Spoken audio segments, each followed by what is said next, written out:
Hello. So I just got home from watching Deadpool Part 2, and can I just say that if you are going to go see a Marvel movie, do not leave at the end of the movie. I mean, we've been watching Marvel movies for how many years now, and you still do not know enough to stick around when the movie ends and credits start to roll. Come on now, you're not a rookie. Stick around, wait for it to finish. So anyways, was Deadpool 2 worth the hype? Yes. Should you go and watch it? Yes. Should it have lasted as long as it did? It was 2 hours long. Deadpool 1 was... Ooh, I'm sweating. Deadpool 1 was 108 minutes long.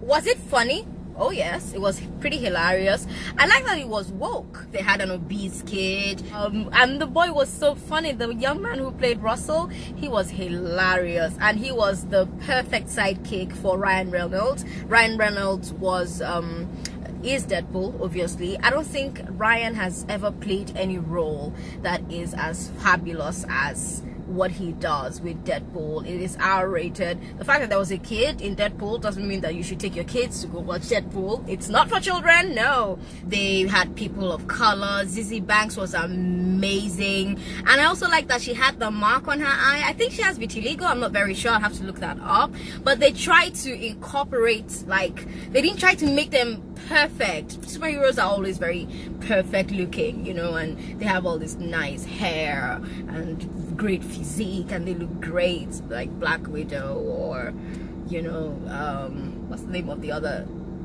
lady with the red hair from Avengers? I can't remember her name. Scarlet, yes. So like Scarlet, or like Captain America. Superheroes are always very dope looking, but you with Deadpool, it's like, it's very unconventional. I like that. So it was a statement of sorts, and Ryan Reynolds continued to make all of these references to popular culture. Dubstepping was a huge thing in this movie. They continued to make references to dubstepping in this movie. They made fun of all your favorite superhero movies. Oh yeah, they even took a shot at DC. Yeah, so it was hilarious. I loved it. Loved that they tried to send a message of diversity. Loved that they tried to send a message about family. They tried to make it a little deep, and I loved that part. I've seen a lot of reviews, and people are saying that they don't like that they tried to make Deadpool have more depth, you know, give Wade more character, give his character more depth, and I don't have a problem with that. I cried, you know. So there were scenes where he had to ask himself questions and do a lot of self-evaluation, and you know, get in tune with his inner person. And I really loved that. I really loved the lesson about, you know, yeah, sure, you know, family isn't always what you're born into. It can become this thing that you create. It can become this thing that you happen upon, and decide for yourself who you want to be in your family. And I also like that it teaches about people not being beyond saving. So I loved that. I loved that it had some depth. It wasn't all laughs, but it was really, really good. It had a lot of laughs. So there was this very weird nudity scene that referenced Basic Instinct. Oh my god. So Ryan got into trouble the way Deadpool gets into trouble, and they did this whole referencing of Sharon Stone in Basic Instinct, you know, the one. So yes, get ready to see that and have that gross you out a little bit. I like that Deadpool is a very self-aware movie that makes fun of all superhero movies and popular culture. Very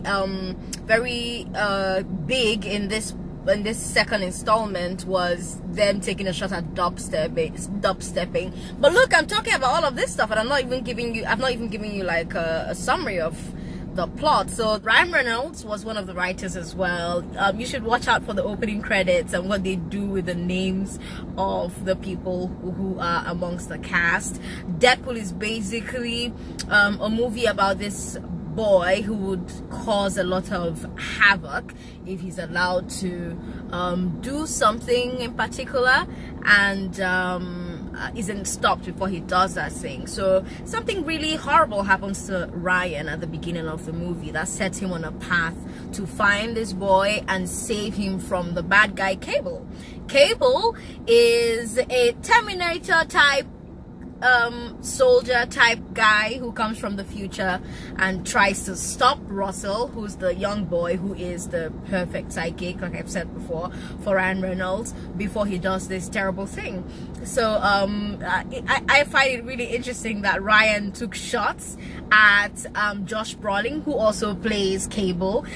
Josh Brolin as Cable was I thought the character was very flat, but that's probably because I just got back from watching him on Avengers Infinity War, so perhaps I was expecting, I don't know what I was expecting, but something was, it just wasn't, you know. So as the bad guy, it's like, okay, you know, but that would probably happen after watching him be the bad guy who did that horrible thing. I'm trying to not ruin Avengers for you if you haven't seen it, but if you haven't seen it by now, girl, boy, what you for, man? Go see it. You know, so the terrible thing he did in Avengers, after being that guy who was heartless and who paid the steep price he had to pay, to now watch him in Deadpool 2, he seemed very mellow to me. He seemed really mellow to me. So his character was very but anyways, Ryan Reynolds puts together a group of men called the X-Force. I also liked that a lot of the characters repeated. So you had TJ Miller, who was also there, and he was hilarious. I love the part where he gave Deadpool away to Cable, when Cable, you know, came to ask for questions, kidnapped him and tried to interrogate him. I also liked Dapender's role. Dapender was adorable. He was in the first part. He got more screen time now in the second installation, and it was really good. I also like Colossus. Colossus was in this one as well, and they gave us a little more time with Colossus. We got to know him. He spoke. He had things to say this time around, and we were able to take a look at his character. The character development was a little bit more than we've become used to as far as Colossus is concerned. And there's a huge Marvel cameo, so pay attention or you're going to miss it. Actually, there are a lot of cameos in this one, so you actually need to pay serious attention, because like, don't blink. If you blink, you're going to miss it, because 1 minute you're asking yourself, wait, did I just I just, so it's like, it's that quick, you know. So he puts together a team of fighters. They're called the X-Force, and something happens and the team disintegrates, so it's down to just him and one other member of the team. Her name is Domino. I love Domino. Hey Jesus, can you give me Domino's powers? Oh my god, her powers are so amazing. Like, I want her powers. I do. You would never die if you had Domino's powers. I never. Like, everything would just work out. Like, Domino's would be the dream of every Nigerian pastor ever. So there were a few parts of the movie that dragged. There were some of the jokes that fell flat. Some of it went on for too long. I got bored and I tuned out a few times, but overall pretty great, worth the hype. I prefer part 1, because part 1, it was fresh, it was new, but part 2, it was like, yeah, we've seen this before, so it's more of the same. But is it hilarious? Yes, so totally hilarious. You should totally go see it if you haven't seen it. Don't go with your kids. Put your phone off when you're at the cinema, please. Thank you. And please, if it's a Marvel movie, wait till the end. Actually, with this one, you need to watch until the end of this one, because this one, we're not exactly sure if there's going to be a Deadpool 3. Because of the way that this one ends, I would rate it, and yeah, no, part 2s are never as good as part 1s, and this one lived up to that, but it was still a really pretty okay movie. I would give it a 3.5 over 5, because it made me laugh. I really laughed, yeah, but it was I wouldn't see it again. I wouldn't watch it a second time. So anyways, if you have watched it, let me know what you thought of the movie. Leave a comment. right here below. And if you haven't seen it, go see it and then come back and leave me a comment. My name is Sandra. Thank you so much for watching, and if you like what you watch, there's going to be so much more where this came from. Please subscribe.